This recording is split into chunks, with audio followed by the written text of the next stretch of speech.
And that doesn't seem like much of a goal in life. What's your goal in life? My goal in life is to obliterate myself. Materially, that's suicide. And spiritually, it's suicide also. I want to put an end to my individual existence. That's spiritually suicidal. So, the Vedic proposition is that the individual spiritual being will become fulfilled. His life will be absolutely meaningful, not relatively meaningful. The zookeeper has a more meaningful existence than the garbage man, relatively.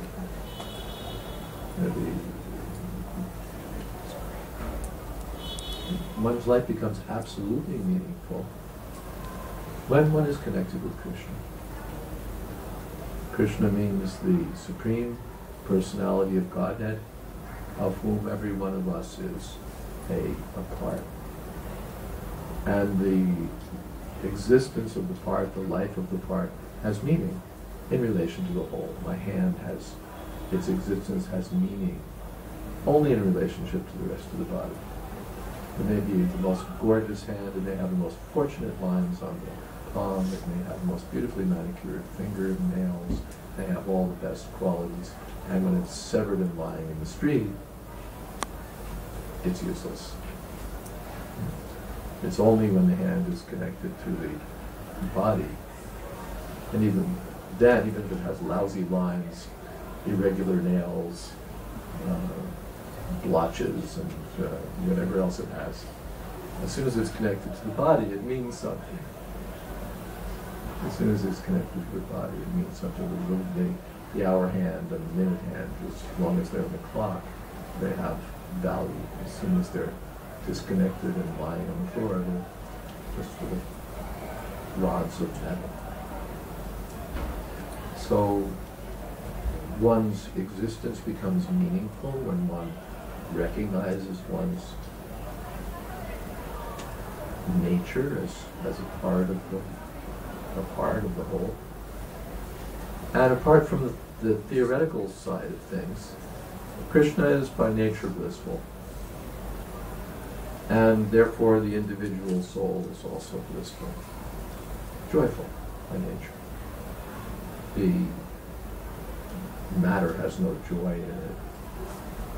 It's only when only the person that feels joy. It's not that my hand or my ear or any other part of the body feels joy.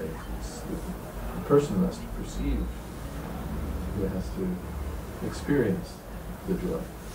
Your car, when it's speeding down the road, it doesn't feel joy. It's you who feel the joy because you're speeding along in your BMW or what have you.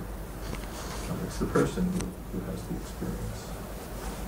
So as individual persons, even just to be freed from matter is at least relief. Next best thing to joy, relief at least, or the step one. The Bhagavad Gita, Krishna says that when one comes to the spiritual platform, the first symptom is he feels joyful. Feels joyful. Or that's the symptom of a self-realized person. Vashochati Nikanshati.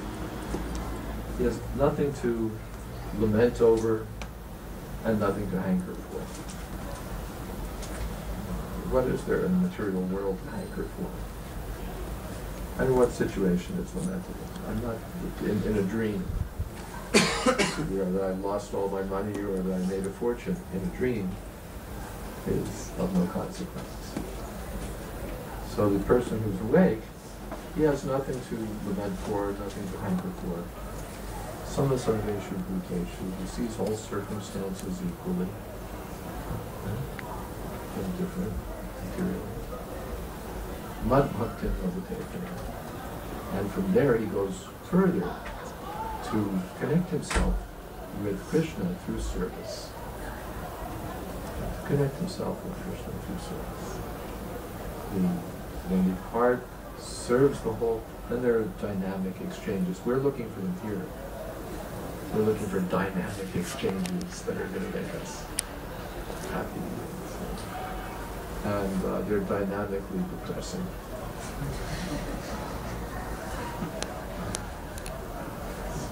The material world is a letdown of all letdowns.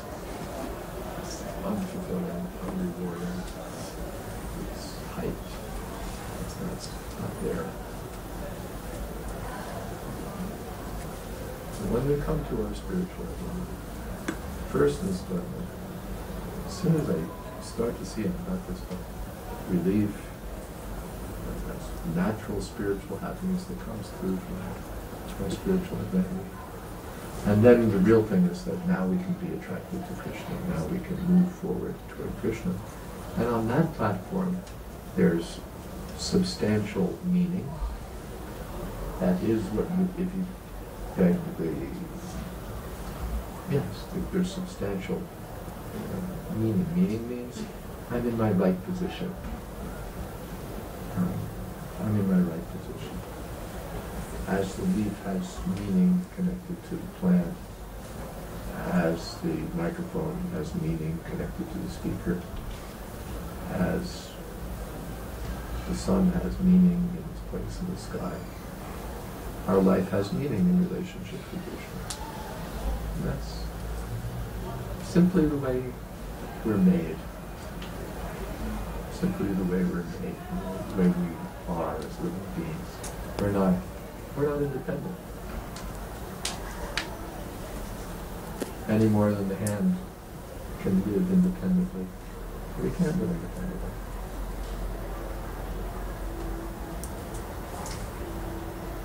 We can imagine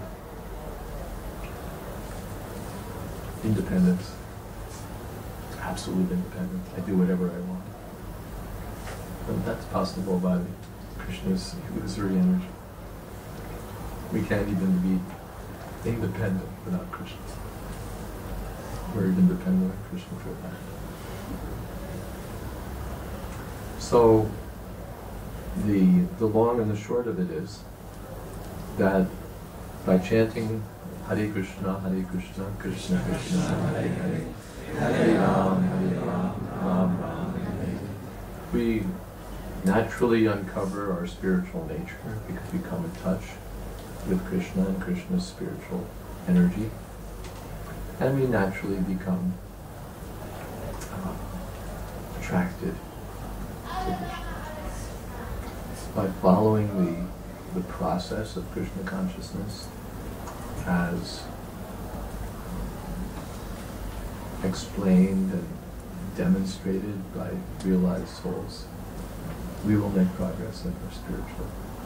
It may be very fast, sometimes it's like that. It may be slow.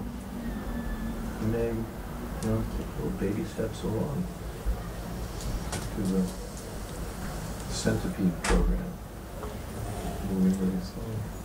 Centipede, snail, choose any slow species you want.